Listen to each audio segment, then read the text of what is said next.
जय हिंद दोस्तों। स्वागत है आपके YouTube चैनल ग्लोबल एकेडमी में। चलो स्टार्ट करते हैं आपकी हिस्ट्री की चौथी क्लास। और चौथी क्लास में जो मैं कराने वाला हूं आपको, वो कराऊंगा आपको बौद्ध धर्म।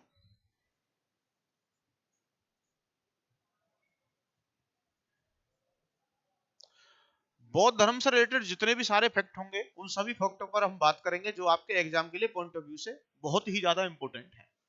तो बौद्ध धर्म, यदि मैं बात करूं बौद्ध धर्म के संस्थापक की,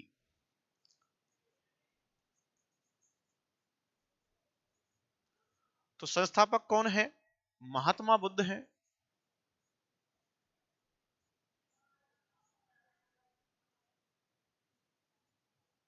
महात्मा बुद्ध, या नाम मिलेगा गौतम बुद्ध। यदि बात की जाए महात्मा बुद्ध, गौतम बुद्ध को लाइट ऑफ एशिया कहा जाता है। ये चीज ध्यान रखनी है आपको, क्या कहा जाता है? लाइट ऑफ एशिया, एशिया का ज्योतिपुंज।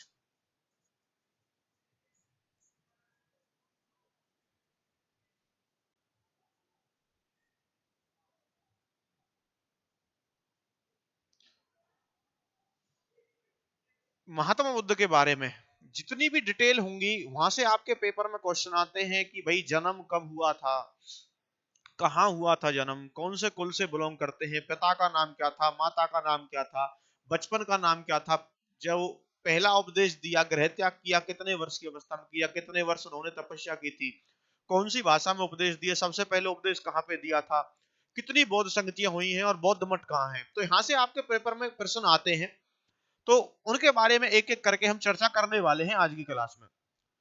तो यदि मैं बात करूं महात्मा बुद्ध, क्योंकि देखो महात्मा बुद्ध को ही बौद्ध धर्म का संस्थापक माना जाता है, तो जितनी भी बातें होंगी महात्मा बुद्ध से रिलेटेड होंगी यहाँ पे। तो मैं लिख देता हूं, उनके बारे में पूछा जाएगा, उनकी जन्म कब हुआ। तो ध्यान रखना है उनका जन्म 563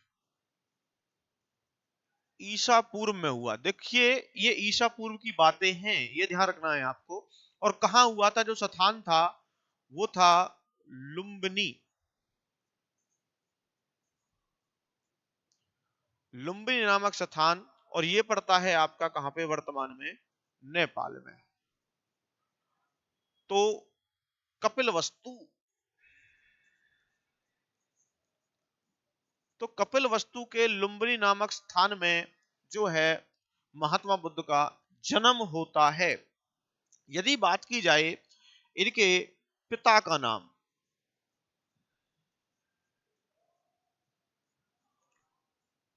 इनके पिता का नाम था जी शुद्धोधन।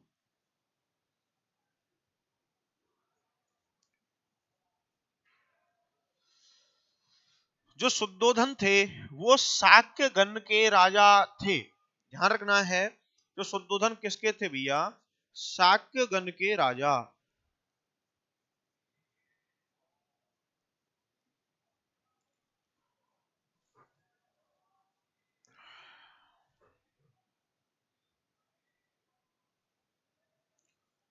अब देखिए पेपर में जो क्वेश्चन आता है कई बार कि महात्मा बुद्ध के कुल का क्या नाम था, तो महात्मा बुद्ध के कुल का क्या नाम था? शाक्य कुल था। ये चीज आपको याद रखनी है। बात की जाए इनकी जो माता जी थी, माता जी का नाम,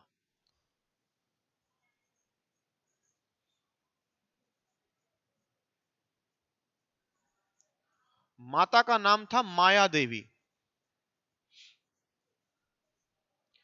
इनके बारे में बताया जाता है कि जो माया देवी थी, इनकी जो मृत्यु हो गई थी जब महात्मा बुद्ध का जन्म हुआ था उसके 7 दिन बाद। तो महात्मा बुद्ध के जन्म के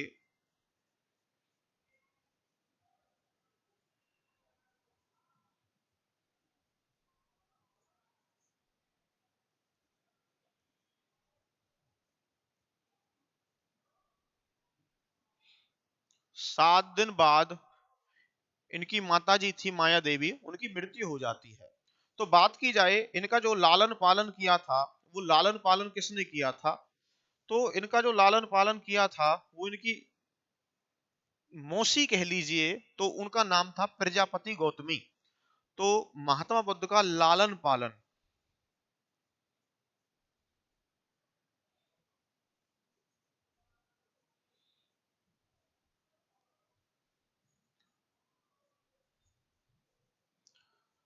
प्रजापति गौतमी। तो महात्मा बुद्ध ने जो नाम लिया था, अपने नाम के आगे गौतम लगाया था, तो अपनी माता जी के जो इनका लालन पालन किया था मौसी जी ने, उनके ही नाम से लगा लिया था अपने नाम के आगे गौतम। ठीक है जी, क्लियर है। तो एक बार जल्दी से रिवाइज करा देता हूँ, क्विक रिवीजन। बौद्ध धर्म का संस्थापक कौन था? महात्मा बुद्ध। और गौतम बुद्ध, जिनको क्या कहा जाता है? लाइट ऑफ एशिया कहा जाता है, एशिया का ज्योतिपुंज। जन्म ध्यान रखना है, जन्म कब हुआ था? 563 ईसा पूर्व में हुआ था। कपिल वस्तु के लुम्बिनी नामक स्थान पर हुआ था, वो कहां पड़ता है वर्तमान में? नेपाल में। पिता का नाम क्या था? शुद्धोधन था। शुद्धोधन किस गण का, साम्राज्य का राजा था? तो शाक्य गण का राजा हुआ करता था। तो महात्मा बुद्ध के कुल का क्या नाम है? शाक्य कुल है। बात की जाए, माता का नाम क्या था? माया देवी। माया देवी की जो मृत्यु होती है, जब महात्मा बुद्ध का जन्म होता है, उसके 7 दिन बाद ही हो जाती है। तो लालन पालन किसने किया? प्रजापति गौतमी ने। ठीक है जी। स्क्रीनशॉट लेना चाहते हो तो जल्दी से ले लीजिए, मैं साइड में हो जाता हूँ।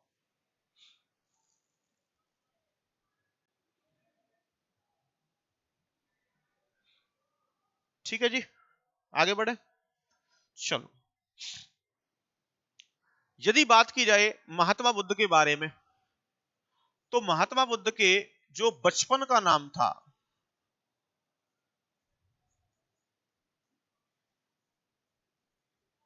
इनके बचपन का नाम था सिद्धार्थ।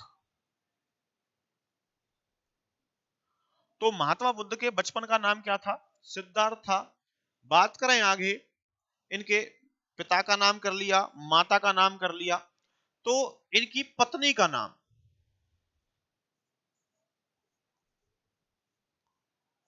इनका पत्नी का नाम था यशोधरा।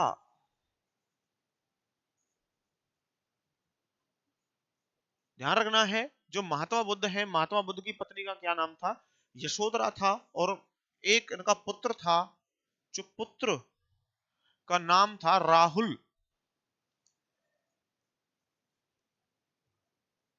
तो जी, थोड़ी बात कर लेते हैं। महात्मा बुद्ध, इनका खुद का नाम, इनके पिता का नाम शुद्धोधन, शाक्य कुल से। यदि बात की जाए, माता का नाम माया देवी, जन्म के 7वें दिन मृत्यु हैगी। पालन पोषण किसने किया था? प्रजापति गौतमी ने किया था। पत्नी का नाम यशोधरा, और बेटे का नाम क्या है? राहुल, उनके बेटे का नाम है। बात की जाए, ये एक राजा के बेटे थे, पर जब शुरुआत में ही जब इनका जन्म हुआ था, तो एक ऋषि ने ये कह दिया था, महात्मा ऋषि ने कह दिया था कि या तो उनके पिता से, शुद्धोधन से, कि या तो आपका बेटा जो एक ऋषि महात्मा संत बनेगा बहुत बड़ा, या बहुत बड़ा राजा बनेगा। तो पिताजी इसमें टेंशन में रह जाते हैं कि भाई मेरा बेटा क्या बनना चाहिए? राजा ही बनना चाहिए। वो पूरे जोर लगाते हैं इसके लिए कि राजा बने मेरा बेटा। पर भगवान को कुछ और ही मंजूर था, क्योंकि खुद भाई भगवान के ही अवतार, विष्णु के अवतार ही माने जाते हैं गौतम बुद्ध को।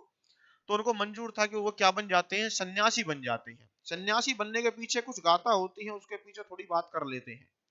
जब एक बार ये अपने साम्राज्य से रथ पर बैठकर जा रहे होते हैं, तो कुछ अवस्थाएं देखते हैं ये रास्ते में।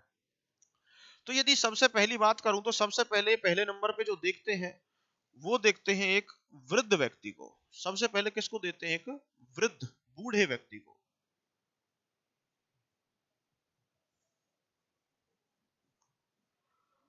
दूसरी, जब चल रहे होते हैं तो आगे देखते हैं एक बीमार व्यक्ति को।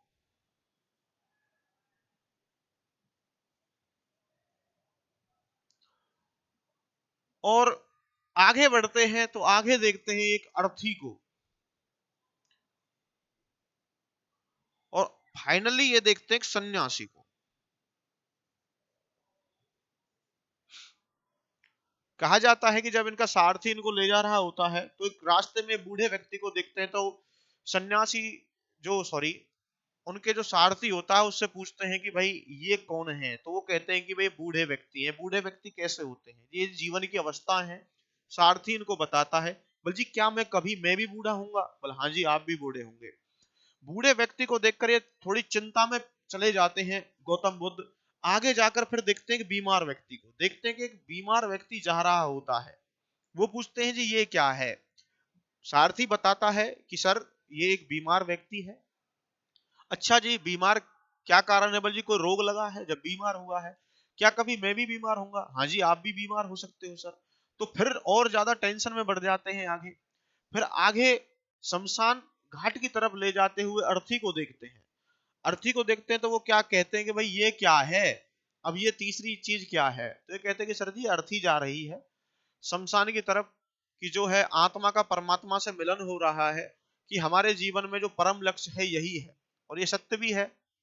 हम इस जीवन में बहुत सारे काम करते हैं, पर हमारा परम लक्ष्य क्या है? हमारा परम लक्ष्य तो क्या है? मोक्ष की प्राप्ति। फाइनली एक सन्यासी को देखते हैं और सन्यासी को देखकर कहते हैं कि यदि ये बताइए इनके बारे में थोड़ा। वो कहते हैं कि जी ये सन्यासी है, ये सन्यासी व्यक्ति है, ये जीवन मरण के सम मोह से दूर है, दुनियादारी के ग्रस्त जीवन से दूर है। तो जब ही दिमाग में कर लेते हैं कि भाई मुझे भी क्या है, इस ज्ञान की प्राप्ति लेनी है और जो मेरा जीवन है, जो गृहस्थी जीवन है, इसको त्याग कर। तो फाइनली क्या कर देते हैं भैया, ये गृह त्याग कर देते हैं। क्या कर देते हैं मेरे भाई? गृह त्याग।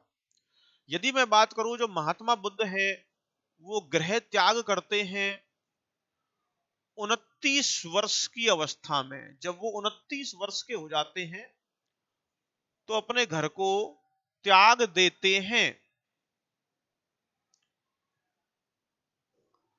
बौद्ध ग्रंथों के अंदर यदि मैं बात करूं जो गृह त्याग को कहा जाता है महाभिनिष्क्रमण। ये शब्द ध्यान रखने, ये पूछे जाते हैं महाभिनिष्क्रमण कहा जाता है। आगे बात करूं तो जो गृह त्याग किया था ये अपने घोड़े पर ही गृह त्याग करते हैं। तो इनके जीवन का जो प्रतीक है, गृह त्याग का प्रतीक है, वो क्या माना जाता है? घोड़ा माना जाता है। इनके घोड़े का नाम कुंतल था, उस पर गृह त्याग कर देते हैं ये। कंथक, सॉरी कंथक। आगे बात की जाए, अब ग्रह तो त्याग कर दिया, पर क्या करना पड़ेगा? ज्ञान प्राप्ति के लिए गुरु बनाना पड़ेगा। तो जैसे ये चलते हैं तो ये अपने प्रथम गुरु बनाते हैं, मतलब इनके पहले गुरु, प्रथम जो गुरु बनाया इन्होंने वो बनाया था जी आलार कलाम को।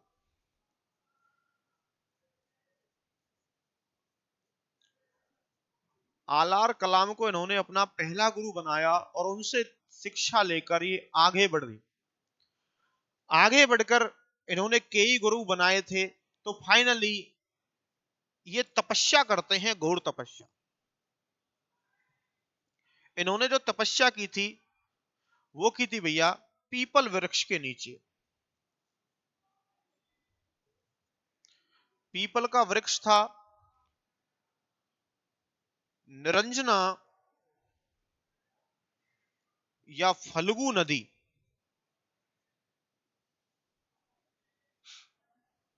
निरंजना या फल्गु नदी के किनारे बैठकर इन्होंने गहन तपस्या की थी और इनको ज्ञान की प्राप्ति जो हुई थी वो यहीं पे हुई थी। वैशाख की पूर्णवासी थी, पूर्णिमा थी। उस दिन पीपल वृक्ष के नीचे निरंजना नदी के तट के किनारे 6 वर्ष तपस्या करने के बाद इनको ज्ञान की प्राप्ति होती है उरुवेला में।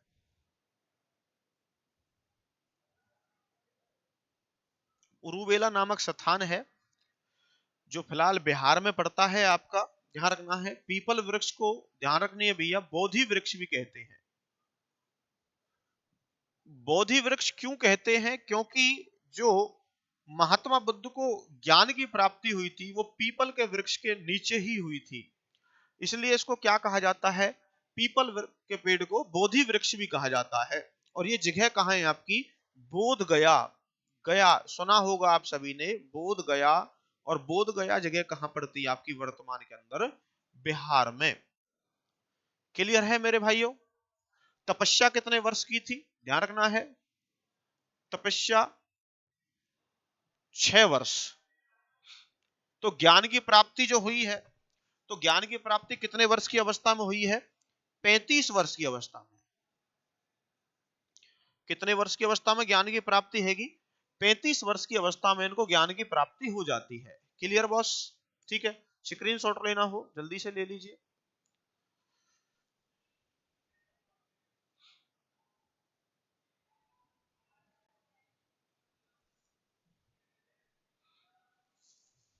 ठीक है बॉस, ज्ञान प्राप्ति हो गई है तो अब क्या करेंगे? ये जगह जगह जाएंगे और अपने उपदेश सुनाएंगे। यदि मैं बात करूं, इन्होंने अपना जो पहला उपदेश सुनाया था,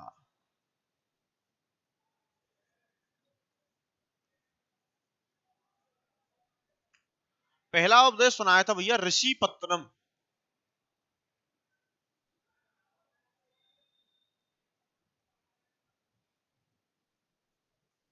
ऋषि पत्तनम सारनाथ में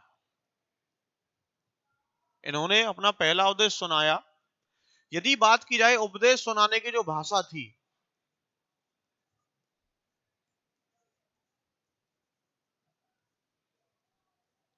वो थी मेरे भाई पाली।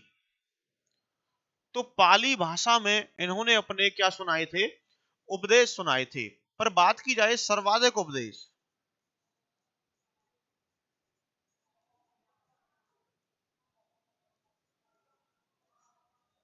जो सर्वाधिक उपदेश सुनाए थे इन्होंने, वो सुनाए थे भैया श्रावस्ती में।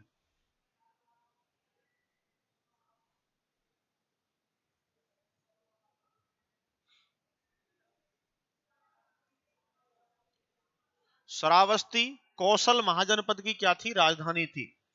कौशल महाजनपद, टोटल आपके 16 महाजनपद थे पहले।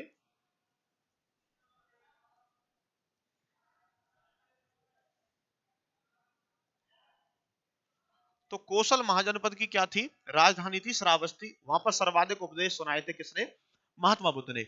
एक बात करते हैं, जब पहला उपदेश महात्मा बुद्ध ने ऋषि पत्तनम में सुनाया था, तो इसको बौद्ध ग्रंथों में कहा जाता है मेरे भाई, देखता हूं ऊपर दिख जाएगा क्या, नीचे लिख देता हूं थोड़ा। बौद्ध ग्रंथों में उसको कहा जाता है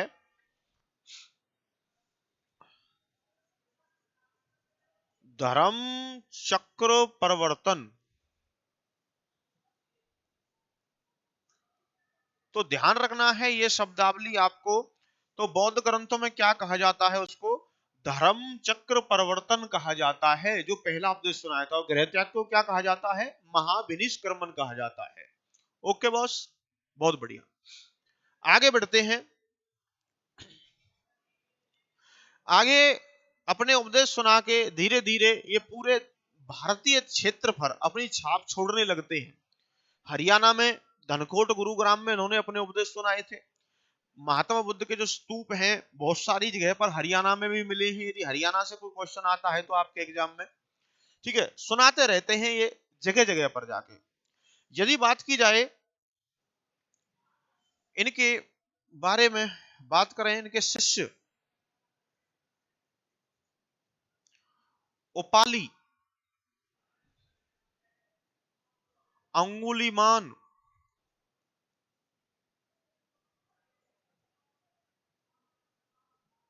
इनके क्या थे भैया? शिष्य बने थे। जो अंगुलीमान नाम का एक डाकू भी होता है, वो इनका शिष्य बना था। ठीक है, बताएंगे इनके बारे में थोड़ा। अंगुलीमान के बारे में चलो यहीं पे बता देता हूं मैं आपको। अंगुली नाम का एक डाकू होता है और अपना टारगेट रखता है कि भाई मैं लोगों की उंगलियां काटकर माला बनवाऊंगा। और 100 मालाओं का इन्होंने टारगेट रखा, 100 उंगलियों को काटकर माला बनवाऊंगा 100 लोगों के। तो महात्मा बुद्ध उसी क्षेत्र से जा रहे होते हैं जहां पर वो अंगुलीमान नाम का डाकू होता है। तो महात्मा बुद्ध तपस्या के लिए बैठते हैं अपने, मंत्र मुग्ध होके। आपने देखे होंगे, तस्वीरों में देखा होगा महात्मा बुद्ध को। तो क्या होता है कि जो अंगुलीमान नाम का डाकू होता है महात्मा बुद्ध के पास आता है और वो कहता है कि मुझे आपकी उंगलियां चाहिए। मेरी 99 उंगलियों का टारगेट हो चुका है पूरा, और आपकी उंगलियों को काट कर क्या है मैं अपने टारगेट को पूरा करूंगा। भाई उसका भी टारगेट होता है जैसे हमारे बैंक वाले भाइयों का होता है टारगेट। तो इस प्रकार से वो टारगेट को अपना पूरा करना चाहता है। तो महात्मा बुद्ध कहता है मुस्कुराते हुए कि आइए डाकू साहब, मेरे पास बैठिए, आकर आप बैठो, विराजमान होइए आप। क्योंकि बहुत, ये लगा लो उनका स्वभाव था महात्मा बुद्ध का बहुत ही निराला था, बहुत ही गजब था, बहुत विनर कह सकते हो आप कि भाई भगवान का स्वरूप है सीधा। तो अपने पास बैठाया तो महात्मा बुद्ध ने कहा कि भाई अंगुलीमान नाम के डाकू साहब, आप ये किसके लिए कर रहे हो ये सब? बोले जी पैसन है मेरा। हाँ जी, ये पैसन है। अच्छा जी ठीक है, पैसन है आपका, पर ये जो डकैती करते हो आप किसके लिए करते हो? बोले डकैती करता हूँ जी मैं अपने, मुझे अपने बीवी बच्चे जो है पालने हैं उनके लिए करता हूँ, मुझे पत्नी का पालन पोषण करना है, माता पिता का पालन पोषण करना है, बच्चा है मेरा उसका पालन पोषण करना है, ये तो जी मेरा काम है। ठीक है, जैसे आपका काम है उपदेश देना, ऐसा ही मेरा काम क्या है, चोरी डकैती करना। वो कहता अच्छा, जब तू ये अपने माता पिता के लिए चोरी कर रहा है, पत्नी के लिए चोरी कर रहा है, जब तुझको दंड मिलेगा, मतलब तुझको पाप मिलेगा इस सब करने से, क्या वो इसके भागीदार होंगे? अंगुलीमान डाकू कहता हाँ जी बिल्कुल होंगे, भागीदार बराबर होंगे वो। बस सच में वो पूछ के आ उनको एक बार कि क्या तुझको बराबर ही दंड मिलेगा क्या इन चीजों से?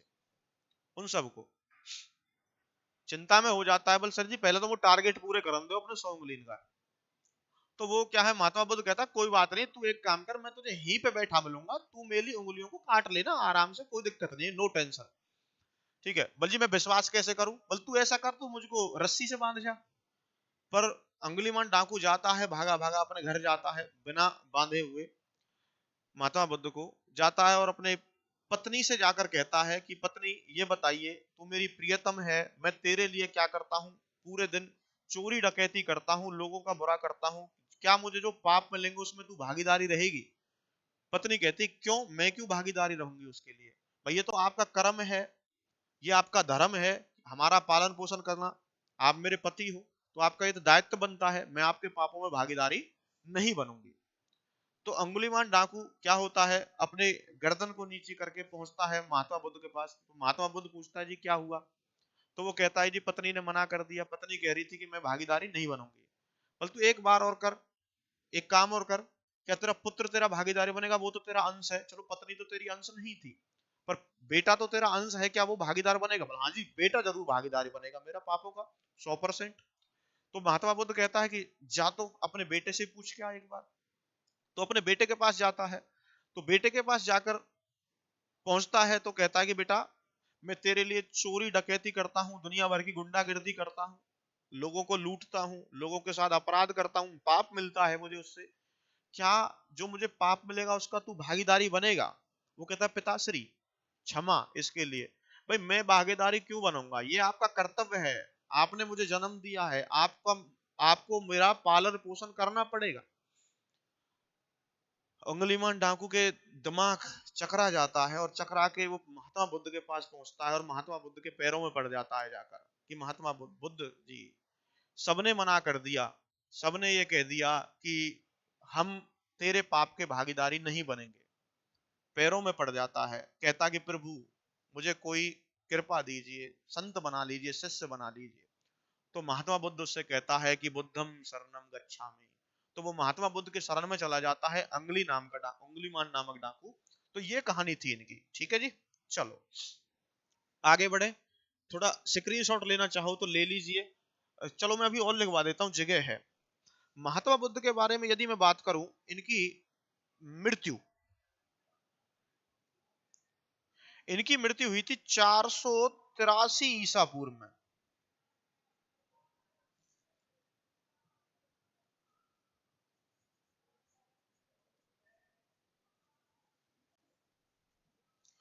483 ईसा पूर्व में हुई थी, और ये हुई थी भैया आपकी कहां पे, कुशीनगर देवरिया।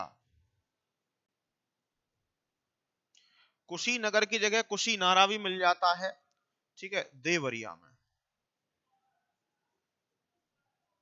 और कुशीनगर देवरिया कहां पड़ता है वर्तमान है आपका, उत्तर प्रदेश में पड़ता है जी, ठीक है, ध्यान रखनी है आपको।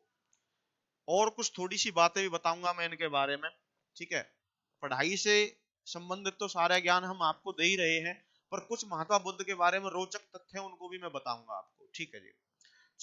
एक बार क्या हो रहा है भैया, ध्यान रखना है, इनमें इनकी पत्नी थी यशोधरा।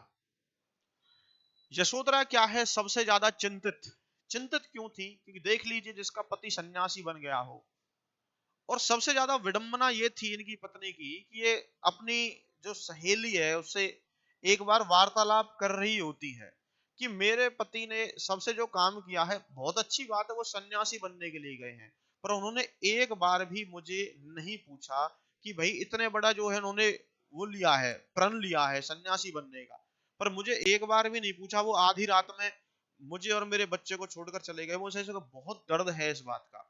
तो मैथिली शरण गुप्त की कुछ लाइनें हैं, वो आपको सुनाना चाहता हूं, तो सुनिएगा मित्रों सभी। मैथिली शरण गुप्त की कुछ लाइनें हैं, उनको सुनाना चाहूंगा आपको। सखी वो मुझसे कहकर जाते, कह तो क्या मुझको वो अपनी पथ बाधा ही पाते, मुझको बहुत उन्होंने माना, फिर भी क्या पूरा पहचाना, मैंने मुख उसी को माना, जो वे मन में लाते, सखी वो मुझसे कह कर जाते। क्या बात है। फिर कह रही है यशोधरा अपनी सखी से, स्वयं सुजज्जित करके क्षण में, प्रियतम को प्राणों के पन में, हम ही भेज देती है रन में, छात्र धर्म के नाते, सखी वो मुझसे कह कर जाते। कि हम तो उस जो है क्षत्रिय धर्म से बिलोंग करती हैं कि यदि हमारा पति रन में जा रहा है, युद्ध करने के लिए जा रहा है, तो हम तो खुद उनको तैयार कर देती हैं। पर उन्होंने एक बार भी मुझे नहीं पूछा। मुझे इस बात का बहुत ज्यादा दर्द है। फिर कहती है कुछ लाइन आगे, हुआ न यह भी भाग्य अभागा, किस पर विफल गर्भ सब जागा, जिसने अपनाया था उसने त्यागा, रहे सिमरन ही आते, सखी वो मुझसे कह कर जाते। कि मुझे इस बात का बहुत ज्यादा दर्द है कि मुझे ये भाग्य, मैं इतनी अभागी हूं कि मुझे ये भी नहीं मिला कि मैं उनको तैयार कर सकूं उसके लिए। ठीक है, और उसने मुझे त्याग दिया जिसने अपनाया था। इस बात का मुझे बहुत ज्यादा दर्द है। आगे लाइन है मैथिली शरण गुप्त की, नैन उन्हें है निष्ठुर कहते, पर इनसे जो आंसू बहते, सदै हृदय वे कैसे सहते, गए तरस ही खाते, सखी वो मुझसे कह कर जाते। फिर आगे पंक्ति है, जाए सिद्धि पावे वे सुख से, दुखी न हो इस जन के दुख से, उपालंब दू मैं किस मुख से, आज अधिक वे बातें, सखी वो मुझसे कह कर जाते। एक आखिरी लाइन है, आखिरी पंक्ति है। भाई जो मैं पढ़ता हूं इस पंक्तियों को, भाई मेरे रोंगटे खड़े हो जाते हैं, इतनी जबरदस्त लाइन है ये। गए लौट भी वे आवेंगे, कुछ अपूर्ण अनुपम पावेंगे, रोते प्राण उन्हें पावेंगे, पर क्या गाते गाते, सखी वो मुझसे कह कर जाते। क्या लाइनें हैं लिखी है मैथिली शरण गुप्त ने यशोधरा के बारे में। चलो जी आगे बढ़े।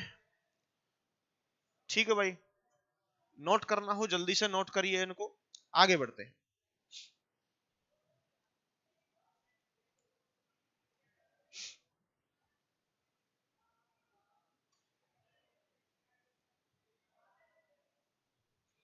चलो जी आगे बात करें।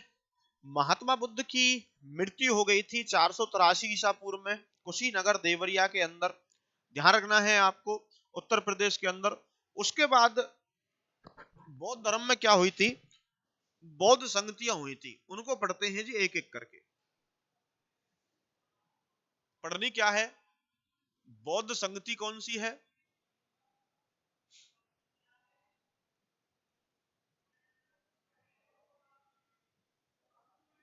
समय कब था, समय काल।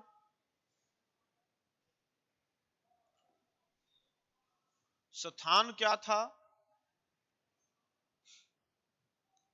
अध्यक्ष किसे बनाया गया, और किस राजा का शासन काल था।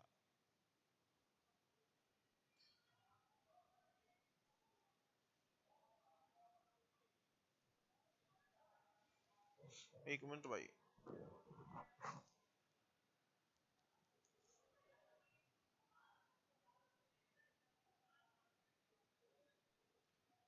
ठीक है, शासन काल। अरे फिर आ गया, चलो थोड़ा इधर लिख देता हूं।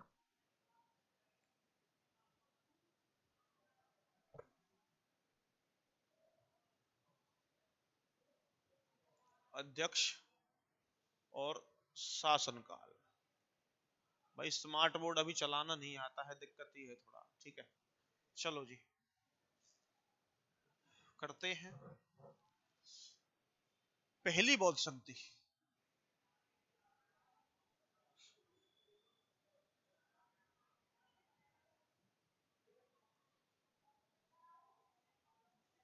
इसका जो समय काल है, जब महात्मा बुद्ध को निर्माण की प्राप्ति हो गई थी, मृत्यु हो गई थी, जब ही हुई थी 483 ईसा पूर्व।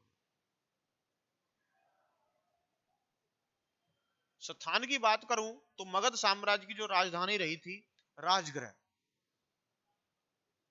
मगध साम्राज्य की राजधानी ध्यान रखना है, 3 राजधानियां हैं, गिरिब्रिज सबसे पहली, राजगृह उसके बाद, और सबसे बाद में जो बनी थी पाटलिपुत्र।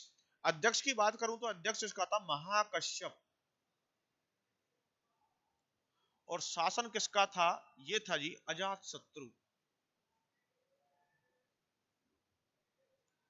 अजात शत्रु का क्या था जी, शासन काल था पहली बौद्ध संधि में। बात करते हैं दूसरी बौद्ध संधि।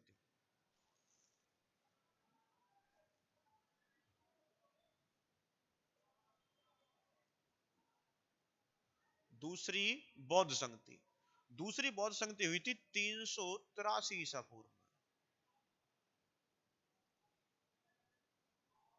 यदि मैं बात करूं स्थान की तो स्थान था जी वैशाली, और अध्यक्ष थे जी सबाकामी। शासन काल की बात की जाए तो शासन काल था जी कालाशोक का।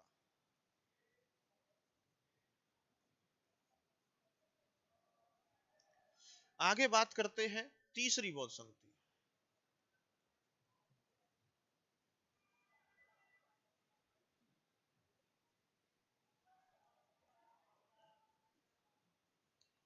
तीसरी बौद्ध संधि की बात करो तो 255 ईसा पूर्व। देखिए ईसा पूर्व भी चल रहा है अभी, और ये हुई थी आपकी पाटलिपुत्र में।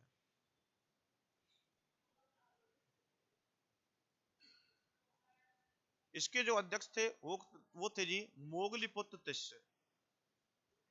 मोगली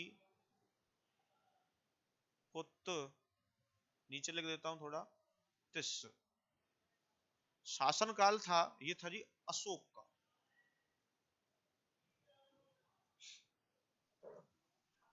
बात की जाए चौथी बौद्ध संधि।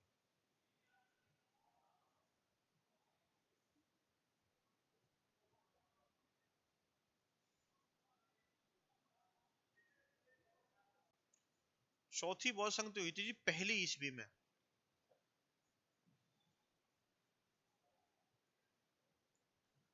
सदी, पहली सदी में बौद्ध संधि हुई थी। ये कहां हुई थी जी, कुंडलवन।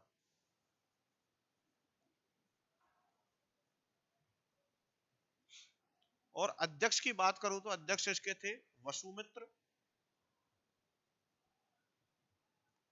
और एक था जी अश्वघोष,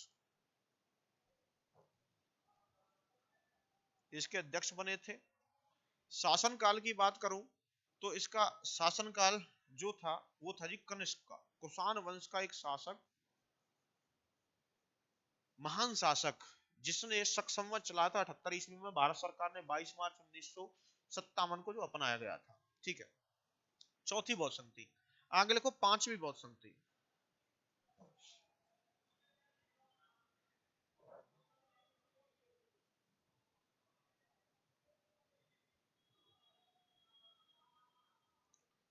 पांचवी बौद्ध संधि जो हुई थी वो हुई थी भैया आपकी छठी सदी में।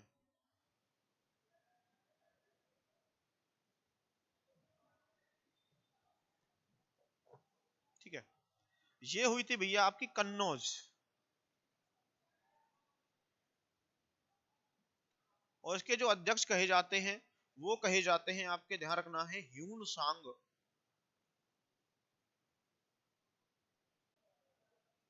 ह्यून सांग, और शासन काल था जी हर्षवर्धन का।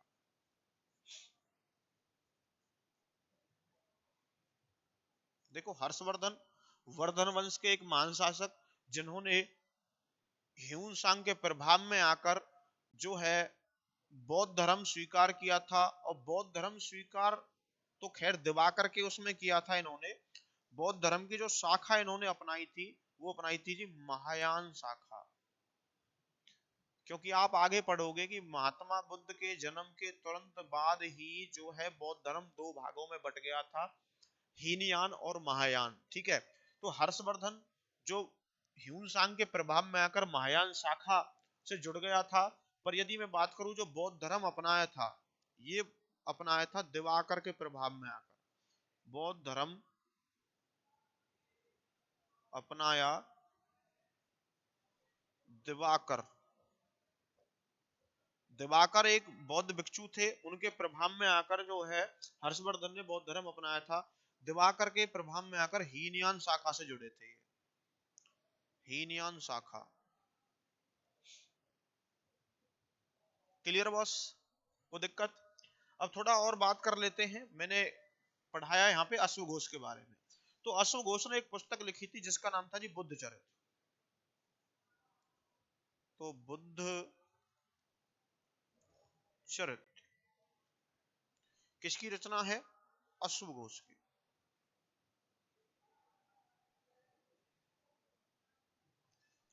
ओके बॉस, एक बार जल्दी से क्विक रिवीजन कर लेते हैं। बौद्ध संगति टोटल 5 है।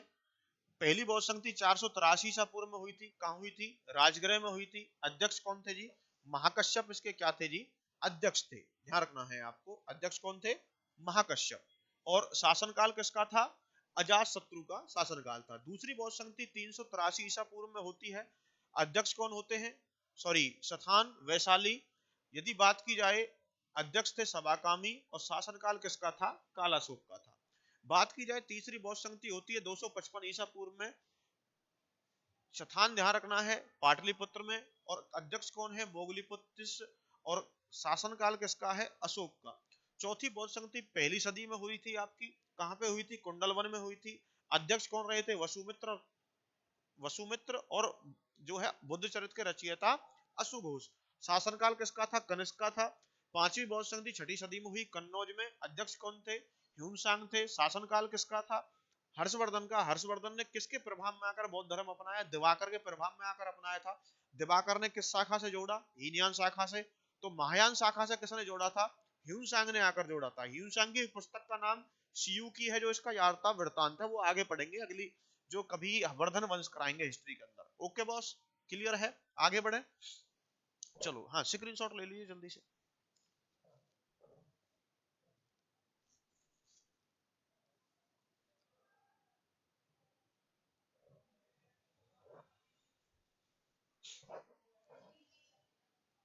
यहीं पे करें जो ओवर।